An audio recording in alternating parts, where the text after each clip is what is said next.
Buenos días, bienvenidos a su programa Salud Mental para Todos. Hoy estaremos hablando de la ansiedad y tenemos como invitado al doctor Emerson Cervera. Doctor, bienvenido al programa Salud Mental para Todos. Muy buenos días a todo el panel y a todo el equipo de producción que en estos momentos nos escuchan y nos están viendo. Muchas gracias, doctor Sebastián. Listo. ¿Cómo hacemos nosotros para saber qué es la ansiedad? ¿Cómo identificamos la ansiedad? ¿De dónde viene esa palabra ansiedad? Sí, es importantísimo manifestar que el tema de salud mental, que es el propósito de esta entrevista, hace necesario que la comunidad, que la sociedad se entere un poco más de lo que representa este tipo de patologías o trastornos, como el tema de la ansiedad, lo cual va a permitir que la gente o las personas tomen más conciencia y estemos mucho más enterados de cómo enfrentar este tipo de situaciones. Ok, pero ¿cómo sé yo realmente si tengo ansiedad? ¿Qué me identifica? ¿Cómo sé de pronto que esa palabra está actuando en mí? ¿Cuáles son los síntomas de la ansiedad? Sí, primero tenemos que resaltar que la ansiedad es un mecanismo natural del ser humano, ¿sí? Que la ansiedad por sí sola no es dañina, que es necesaria, que nuestro organismo la produce. Y si hacemos un recuento histórico de nuestros hombres prehistóricos, de la época de las cavernas, de la supervivencia, de la defensa del hombre, la ansiedad allí jugaba un papel fundamental, ya desde lo espontáneo, desde lo natural. ¿Para qué? Para defenderse y para sobrevivir. Entonces, allí es positiva, es necesaria, se requiere. Podemos decir que es normal y es patológica. Un ejemplo de la ansiedad normal: tenemos de pronto una visita inesperada de un ser que apreciamos mucho, que va a nuestra casa, que nos visita, y de repente eso genera como especie de una tensión. Queremos que todas las cosas se encuentren en su lugar, entonces genera algún tipo de palpitaciones, de aceleraciones cardíacas por la emocionalidad que representa esta visita para nosotros. Y bueno, se enfrenta a la situación, se racionaliza la situación y se sale adelante y avante de ella. Esa es una forma natural, normal y espontánea de enfrentar la ansiedad. Otro caso es cuando los estudiantes van a presentar, por ejemplo, un examen académico, ya sea en las escuelas o en las universidades. Entonces hay una tensión específica. Por ejemplo, esos días se estudia más, la tensión aumenta. Llegan también ideas un poquito intrusivas de cómo me va a ir, será que me va a ir bien en el examen, será que no me va a ir bien, y los pensamientos juegan un papel importante y fundamental, ¿verdad? Pero cuando ya se hace patológico, se hace trastorno, es cuando ya se sale de lo normal, es cuando estos estados normales aumentan a un porcentaje bastante alto, y es allí donde ya podemos hablar de un trastorno de ansiedad o una patología mental. Ok, y entonces esa parte de la ansiedad que me lleva a mí al fumar, que me lleva a mí al comer más, que me lleva a mí a estar acelerado, ¿ese sería un tipo de ansiedad? Sí, y precisamente, doctor Sebastián, me gustaría hacer hincapié en que uno de los factores o una de los trastornos de ansiedad más comunes, por ejemplo en Colombia, es el trastorno obsesivo compulsivo, conocido como el TOC. Se ha hecho un estudio y revela de que el 4% de la población lo padece. Otro aspecto importante, y está demostrado científicamente, en Colombia el 75 al 80% de las personas estamos padeciendo del trastorno de ansiedad. En este caso, el trastorno obsesivo compulsivo, obsesivo viene de pensamientos constantes, pensamientos que rondan tu mente, y compulsivo porque se convierte en un ritual que la persona tiene que hacer para poder vencer esos pensamientos. y es ahí donde se hace patológico.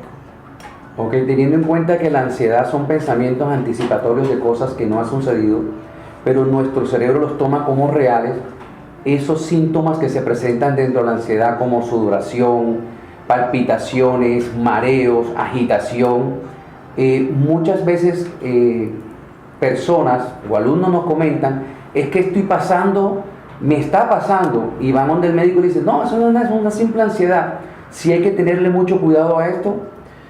Efectivamente, sí. Y la gran pregunta de la ansiedad es, ¿por qué me está pasando esto? Es decir, la persona desconoce por qué experimenta esos síntomas fisiológicos, porque la ansiedad se representa en síntomas fisiológicos, físicos y psicológicos. En este caso usted muy bien decía que la sudoración excesiva, que las taquicardias, que la aceleración cardíaca se aumenta, resequedad en la boca, temblor en las manos, en las piernas, estamos hablando de las extremidades, cuando tenemos que enfrentar algún tipo de situaciones. Las personas, en este caso, tenemos que también resaltar que pueden ser contrarios los síntomas. Hay personas que se pueden poner muy rojas, ¿sí? Y hay otras que se pueden poner de pronto muy pálidas.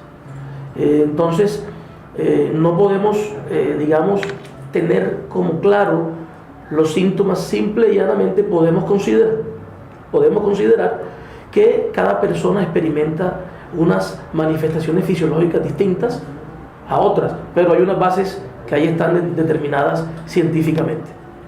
Bien, y entonces todo esto nos lleva, bueno, desde la parte mía, en programación neurolingüística y la parte de coaching, la parte de hipnosis, pues se han obtenido unos magníficos resultados en la parte de audioprogramación.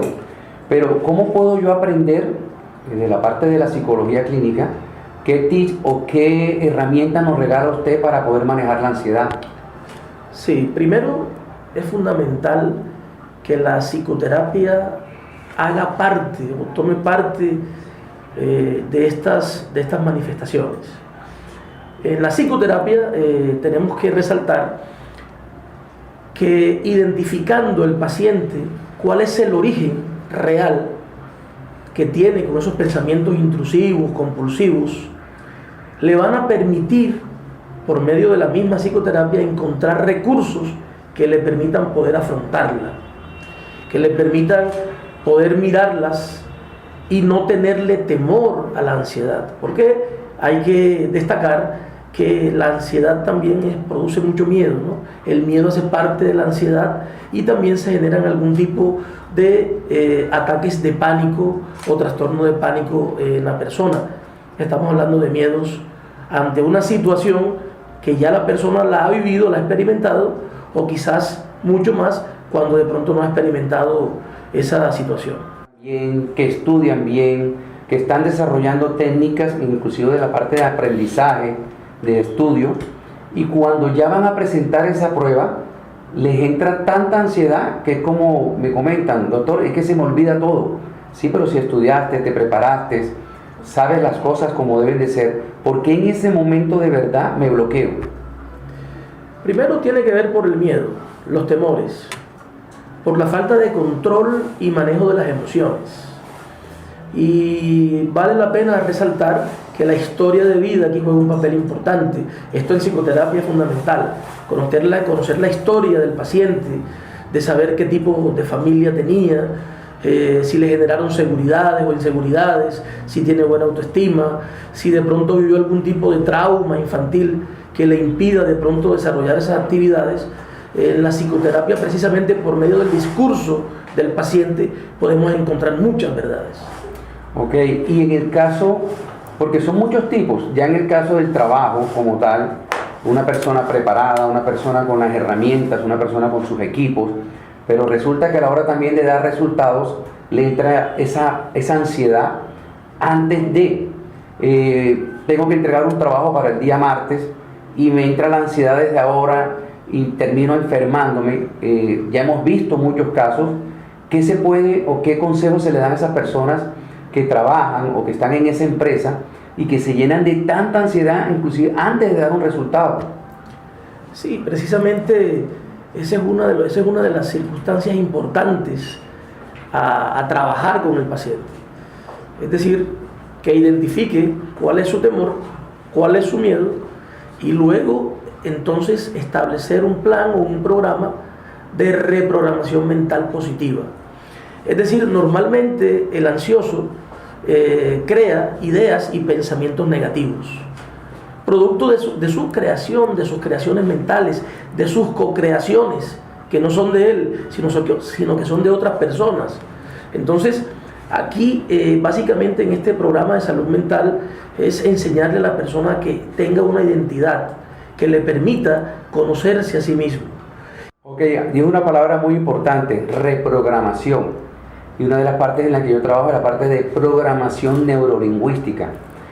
Cuando nosotros estamos basados en programas desde pequeños, esos programas vienen desde la familia, desde los amigos, desde la sociedad, Claro. y quedamos marcados muchas veces por esos programas, ¿verdad? Esos programas pueden estar en negativo o en positivo. Sí. Y eso me puede llevar más adelante también a presentar esa ansiedad. Sin duda alguna. Bien, para Somos el niño, lo que pensamos. excelente. Somos lo que pensamos. En el niño entramos en una etapa más fácil para programar, o en el adulto es más fácil. ¿Qué diría usted? Y los niños son proclives cuando entran en un ambiente agradable, pueden expresar. Y la conciencia que tiene el adulto, que muchas veces es inconsciente, pero que por medio de la psicoterapia, bien llevada, bien estructurada, la persona va a ir encontrando, de acuerdo a preguntas, cuál es su situación, y esto podría ser importantísimo para ayudarlo a salir adelante en su problemática con el tema de la ansiedad. Ok, cabe decir acá, dentro de la parte de programación, que nuestro cerebro está dividido en dos hemisferios. El hemisferio derecho, que es nuestra parte inconsciente, donde manejamos las emociones, colores, gráficos, imágenes. Es una parte que no es analítica, no es racional, y tenemos algo muy fuerte ahí, que se maneja el 98% de todo. Y nuestra parte consciente, que es nuestro lado izquierdo, que es aritmético, matemático, lógico, estructura, comunicación, pero que solo maneja el 2%. ¿Quiere decir que la ansiedad es más emocional? ¿Qué diría usted en esa parte? Sí, en absoluto. Es mucho más emocional, y por eso una de las técnicas que podemos implementar para que las personas puedan vencer y puedan controlar la ansiedad es que la persona durante el día, tome un tiempo de escape para dedicarse a todas esas preocupaciones. ¿A qué le teme? ¿Cuáles son los problemas que tiene? Y los pueda escribir. También le podrá permitir, en cierto modo, empezar a buscar desde lo escrito una racionalización de cómo vencer esas problemáticas. Y entonces así empezaríamos a mirar a una persona que ya encontraría maneras, medios, formas para poder responderse a sí mismo. Porque ese es un diálogo muy interno, que muchas veces la persona no encuentra, pero la psicoterapia tiene todo el espacio para poderlo hacer. Ok, también tendría que ver con el tipo de cómo procesa el mundo dentro de la representación visual, auditiva, kinestésica, o para todas las personas funciona igual. Sí, la cosmovisión. Cómo la persona aprendió a ver el mundo. Si lo aprendió a ver desde lo negativo, desde lo positivo. Si tuvo personas que siempre le hablaron para crecer, para producir, que siempre vieron las pérdidas como oportunidades, no como derrotas, sino como oportunidades de crecimiento. Y la persona crece, va creciendo con ese tipo de ideas, de pensamientos, y hasta posiblemente delirantes. Ahorita que hablaba del trastorno obsesivo compulsivo, hablaba de que la persona se limita y se centra en ese pensamiento que da vuelta y da vuelta, pero es un pensamiento irracional. Es decir, la persona puede llegar a pensar: con este cuchillo voy a asesinar a mi hijo de 6 meses. La persona obsesiva, pero sabe que no lo va a hacer.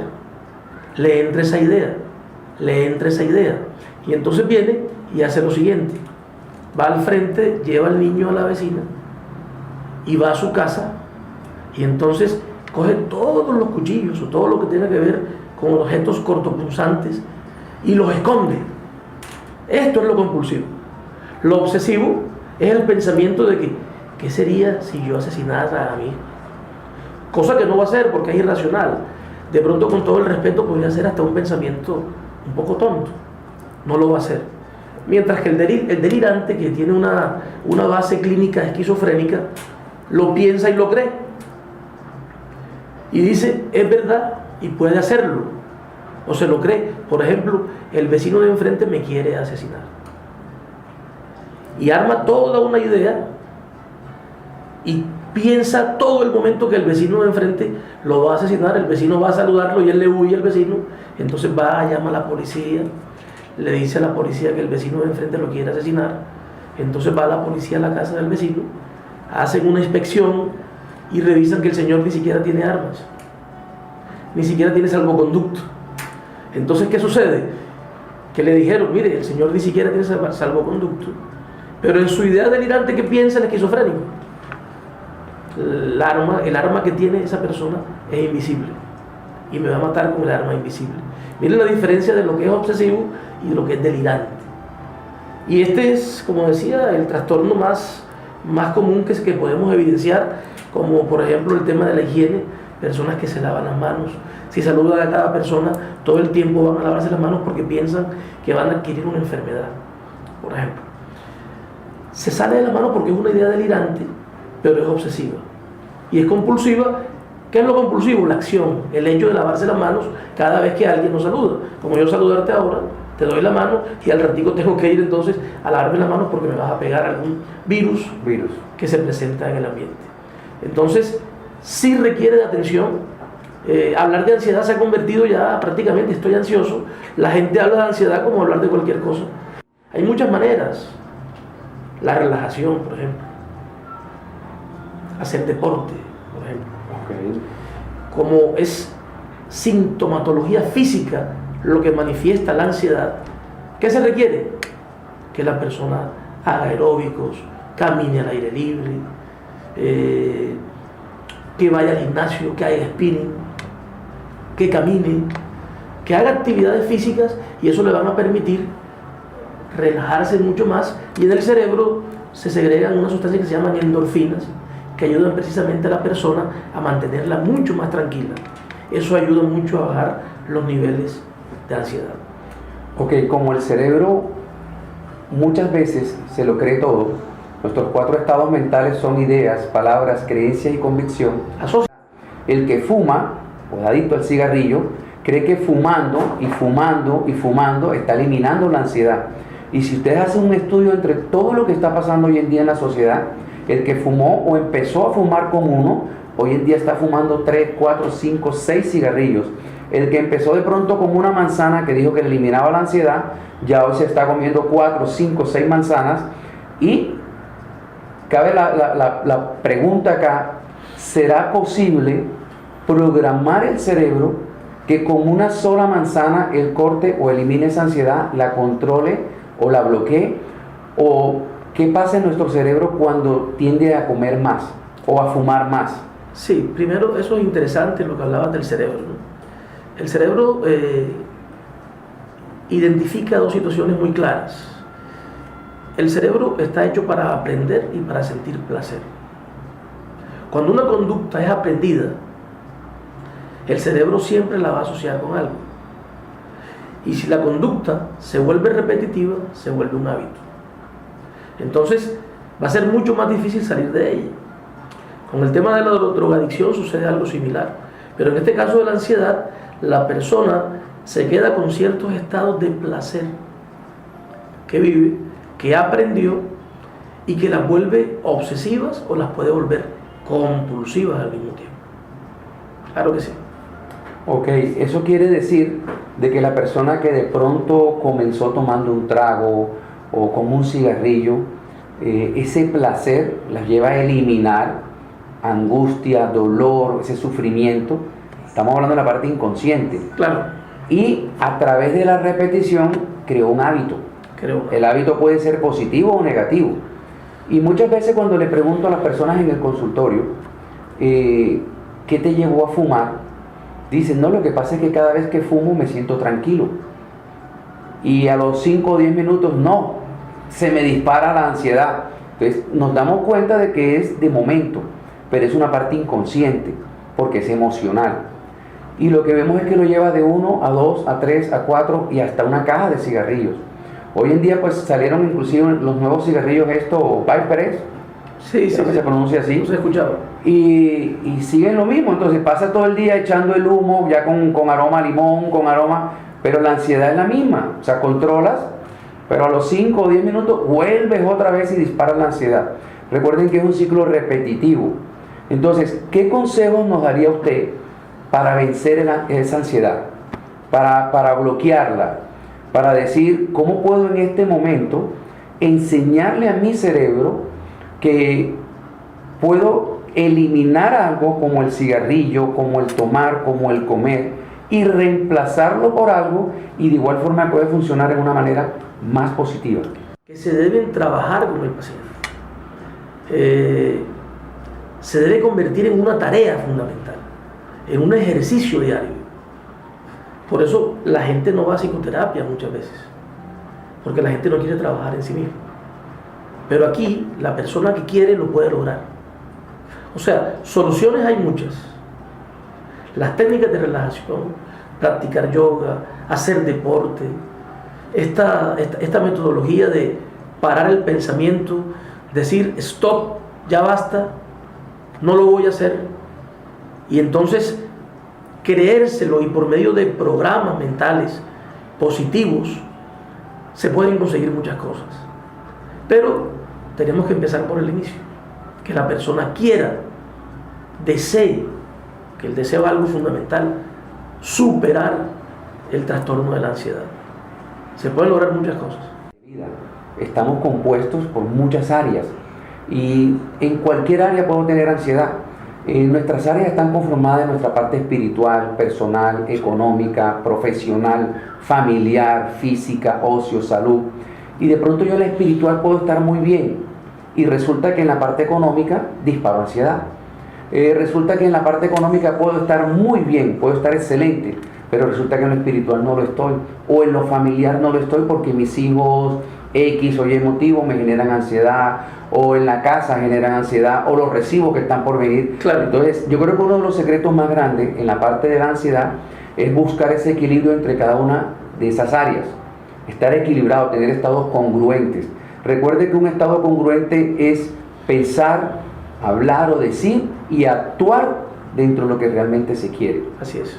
Bien, les comento a las personas que nos están escuchando, que nos están viendo desde este momento, que si necesitan una consulta, necesitan los audios, pueden comunicarse al 300-745-6883.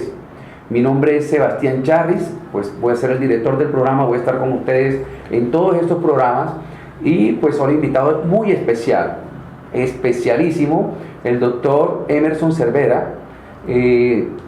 Va a estar conmigo dentro de la parte de Open Seminarios, y todo lo que necesiten de aquí en adelante, es kit, audios, cuenten con nosotros. Doctor, placer. Encantadísimo, de verdad. Muchas gracias a todos los radioescuchas, los que nos están viendo en estos momentos. Soy un enamorado de la salud mental. Soy un convencido que esta sociedad necesita de estos programas, que la gente necesita tomar conciencia de lo que está ocurriendo. Esta es una patología que nos está apartando para socializar.